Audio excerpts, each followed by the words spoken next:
혹시 여러분 요즘 자꾸 뭘 깜빡깜빡 하시는 거 아닌가요? 그런데 병원 가서 치매 검사 받으려니 돈도 많이 들고 절차도 복잡해서 그냥 넘기고 계신 건 아닌가요? 오늘은 이 고민 속 시원하게 풀어드리려고 합니다. 오늘 내용을 끝까지 들으시면요. 치매 검사가 왜 그동안 부담스러웠는지, 그리고 요즘은 어떻게 달라지고 있는지 아주 쉽게 정리해서 알려드리겠습니다. 이것만 알고 계셔도 괜한 걱정, 괜한 비용 걱정을 조금은 덜으실 수 있을 겁니다. 이런 생활정보 어렵지 않게 계속 전해드릴 테니 도움되시면 구독과 좋아요로 함께 해주세요. 여기 정갑수 할아버지 이야기를 한번 들어보겠습니다. 정갑수 할아버지는 올해 80이 되셨습니다. 요즘 들어 물건 둔 곳을 자꾸 잊어버리고 방금 했던 이야기를 또 하시는 일이 잦아졌습니다. 딸이 걱정이 되어서 아버지 병원 가서 검사 한번 받아보세요. 했더니 할아버지가 고개를 저으셨답니다. 그 검사 한번 받으려면 큰 병원까지 가야 하고 예약도 오래 걸리고 돈도 100만 원 넘게 든다던데 내가 뭐 그렇게까지. 이 말 어디서 많이 들어보신 것 같지 않으세요? 정갑수 할아버지만의 이야기가 아닙니다. 지금까지 치매를 정확하게 확인하려면 두 가지 방법이 대표적이었습니다. 첫 번째는 PET라고 부르는 뇌사진 검사입니다. 쉽게 말씀드리면 뇌 안에 치매의 원인으로 알려진 물질이 쌓여 있는지 사진으로 확인하는 검사인데요. 이게 한 번 받는데 120만 원에서 180만 원까지 든다고 합니다. 두 번째는 척추에 바늘을 넣어서 뇌척 수액을 뽑아 검사하는 방법인데 이건 비용도 비용이지만 몸이 힘드신 어르신들께는 그 자체가 큰 부담입니다. 한마디로 하면 정확하게 알고 싶어도 돈과 몸이 함께 부담스러운 상황이었던 거죠. 그러면 여기서 하나 여쭤보고 싶습니다. 여러분이라면 이런 상황에서 뭘 가장 먼저 확인하고 싶으실까요? 아마도 더 쉽고 더 저렴하고 그러면서도 믿을 만한 방법은 없을까 하는 마음이실 겁니다. 바로 이 갈증의 답이 되어줄 만한 방법이 요즘 조금씩 알려지고 있습니다. 바로 혈액으로 확인하는 검사입니다. 말씀드린 대로 복잡한 뇌사진 장비도 아픈 척추 검사도 아니고 팔에서 피를 뽑는 우리가 건강검진 때 흔히 하는 그 방식으로 확인이 가능하다는 겁니다. 처음 들으시면 그게 정말 가능해? 싶으실 텐데요. 실제로 여러 나라의 대학병원과 연구기관에서 이 방법을 연구하고 확인하는 중입니다. 그렇다면 이게 어떻게 가능한 걸까요? 지금부터 조금 쉽게 풀어서 설명드리겠습니다. 이 기술의 시작에는 일본의 한 과학자 이야기가 있습니다. 다나카 고이치라는 분인데요. 이분이 개발한 기술 덕분에 혈액처럼 여러 성분이 섞여 있는 것 안에서도 아주 적은 양의 특정 물질을 정밀하게 찾아낼 수 있게 되었습니다. 이 공로로 노벨 화학상까지 받으셨습니다. 쉽게 말씀드리면 예전에는 혈액 속에 아주 조금 섞여 있는 특정 성분을 찾아내기가 어려웠는데 이 기술 덕분에 그게 가능해졌다. 이렇게 이해하시면 됩니다. 그럼 혈액 속에서 대체 뭘 찾는 걸까요? 치매의 원인 중 하나로 알려진 게 아밀로이드 베타라는 단백질입니다. 이게 뇌에 쌓이면서 문제를 일으킨다고 알려져 있는데요. 최근에는 여기에 더해서 PTAU217이라는 물질도 함께 살펴봅니다. 이 두 가지의 비율을 혈액에서 정밀하게 측정하는 것. 이게 오늘 말씀드리는 검사의 핵심 원리입니다. 이 원리를 바탕으로 우리나라 기업들도 자체 검사 기술을 만들었습니다. 한 기업은 아밀로이드 베타가 서로 뭉치는 정도를 측정하는 방식을 개발했는데 정확도가 85% 정도로 확인되었습니다. 또 다른 기업은 한 번에 4가지 지표를 같이 확인하는 방식을 만들었는데 이쪽은 정확도가 75% 정도로 나타났습니다. 여기서 중요한 건 기업마다 방식은 조금씩 다르지만 목표는 같다는 겁니다. 복잡한 검사 없이 혈액만으로 치매 위험을 가늠해 보자는 것이죠. 여기서 여러분, 잠깐 한번 정리해 보겠습니다. 혈액 검사는 두 가지 물질의 비율을 정밀하게 측정해서 뇌 상태를 짐작해 보는 방식이고 우리나라 기업들도 각자의 기술로 이 검사를 개발하고 있다. 이렇게 이해하시면 됩니다. 스웨덴의 한 대학교 연구에서는 이 혈액 검사의 정확도가 90% 정도로 나타났습니다.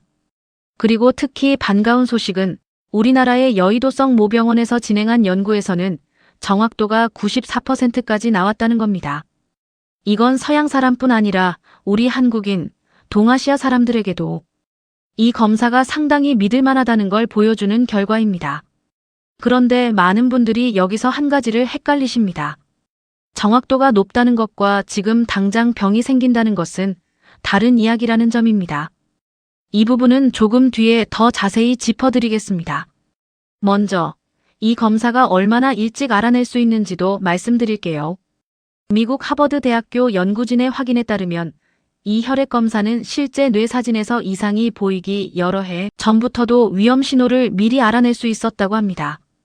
다시 말해, 아직 아무 증상도 없는 시기에, 뇌 사진으로도 아직 잘 안 보이는 시기에 혈액 속 미세한 변화만으로 먼저 짐작해 볼 수 있다는 뜻입니다. 그냥 나이 들어 그런 거겠지 하고 넘어갈 수 있는 그 시기. 어쩌면 몸은 이미 신호를 보내고 있었을 수도 있는 겁니다. 자, 지금부터가 더 중요합니다. 이렇게 좋은 검사라면 무조건 다 받는 게 좋을까요? 여기서 한 번 더 생각해 봐야 할 부분이 있습니다. 먼저 좋은 점부터 말씀드리면 이 혈액 검사는 기존 PET 검사 비용의 10분의 1 정도로 알려져 있습니다. 그리고 병원에 오래 누워있을 필요 없이 손끝을 살짝 찔러서 체열하는 방식만으로도 검사가 가능해질 것으로 기대되고 있습니다. 거동이 불편하시거나 큰 병원이 멀리 있는 분들께는 확실히 반가운 변화입니다. 그런데 검사가 쉽고 저렴해질수록 생기는 고민도 있습니다. 아직 아무 증상이 없는 분들까지 너도 나도 검사를 받게 될 수 있다는 점입니다. 그리고 검사에서 이상 소견이 나왔다고 해서 그게 반드시 가까운 시일 안에 증상으로 이어진다는 뜻은 아니라는 점도 함께 알아두시면 좋겠습니다. 실제로 전문가들 사이에서도 이 부분에 대한 의견이 조금씩 다릅니다. 뇌 속 물질 수치를 기준으로 판단해야 한다는 입장이 있는가 하면 실제로 기억력이나 생활에 문제가 나타난 후 진단해야 한다는 입장도 있습니다. 이 두 입장 사이에는 아직 간극이 있는 상황입니다. 그러니까 만약 증상이 전혀 없는 상태에서 검사 결과만 이상하게 나온다면 그 자체로 너무 불안해하시기보다는 전문가와 상담을 통해 다음 단계를 천천히 확인해 보시는 게 좋습니다. 반대로 미리 알게 됨으로써 생활 습관을 챙기고 필요한 관리를 조금 더 일찍 시작할 수 있다는 점도 분명한 장점입니다. 여기서 다시 한번 정리해 드리겠습니다. 이 검사는 정확도도 높고 비용도 저렴하다는 장점이 있지만 결과를 받아들일 때는 조급하게 판단하지 않고 전문가와 함께 천천히 확인하는 자세가 필요합니다. 이 부분 꼭 기억해 두시면 좋겠습니다. 그렇다면 이럴 때 바로 결정하시면 될까요? 아니면 한 번 더 확인하시는 게 좋을까요? 정답은 후자에 가깝습니다. 검사 결과 하나만으로 단정 짓기보다는 담당 의사와 충분히 상담하시면서 다음 단계를 결정하시는 걸 권해드립니다. 그럼 우리나라 현실은 지금 어떨까요? 정부는 2026년을 기점으로 치매와 관련된 지원 제도를 확대하는 방향으로 정책을 준비하고 있는 것으로 알려져 있습니다. 정갑수 할아버지처럼 비용 부담 때문에 검사를 망설이셨던 분들에게는 분명 반가운 소식이 될 수 있습니다. 다만 이런 새로운 검사가 실제 병원 현장에 자리 잡기까지는 앞서 말씀드린 것처럼 결과를 어떻게 신중하게 안내할지에 대한 세심한 기준 마련도 함께 필요해 보입니다. 비용 부담을 낮추는 정책과 결과를 조심스럽게 다루는 의료 현장의 노력이 함께 가야 이 기술이 정말로 어르신들의 삶에 도움이 되는 방향으로 자리 잡을 수 있을 겁니다. 며칠 뒤 정갑수 할아버지는 딸과 함께 병원을 찾으셨습니다. 예전 같으면 엄두도 못 냈을 절차였는데 이제는 팔에서 피 한 번 뽑는 것으로 뇌 건강의 실마리를 확인해 볼 수 있게 된 겁니다. 결과를 기다리는 동안 마음이 편하지만은 않으셨지만 할아버지는 이렇게 말씀하셨다고 합니다. 몰라서 불안한 것보다 알고 준비하는 게 낫지. 이 한마디에 오늘 말씀드린 내용이 다 담겨 있는 것 같습니다. 자, 오늘 이야기 정리해 드리겠습니다. 첫째, 예전에는 치매를 정확히 확인하려면 비용도 많이 들고 몸도 힘든 검사가 대부분이었지만 이제는 혈액 검사라는 새로운 방법이 여러 연구에서 좋은 결과를 보여주고 있다는 점입니다. 둘째, 다만 검사 결과가 좋게 나왔다고 해서 혹은 이상하게 나왔다고 해서 성급하게 결론 내리기보다는 전문가와 함께 차근차근 확인하는 자세가 중요하다는 점입니다. 이 두 가지 꼭 기억해 주시면 좋겠습니다. 오늘 내용이 도움되셨다면 주변 분들과도 함께 나눠주세요. 구독, 좋아요, 알림 설정도 해주세요. 혹시 헷갈리셨던 부분이 있다면 댓글로 편하게 남겨주시고요. 이런 정보 제가 다음 시간에도 어렵지 않게 쉽게 풀어드리겠습니다. 오늘도 끝까지 들어주셔서 감사합니다. 다음 시간에 또 뵙겠습니다.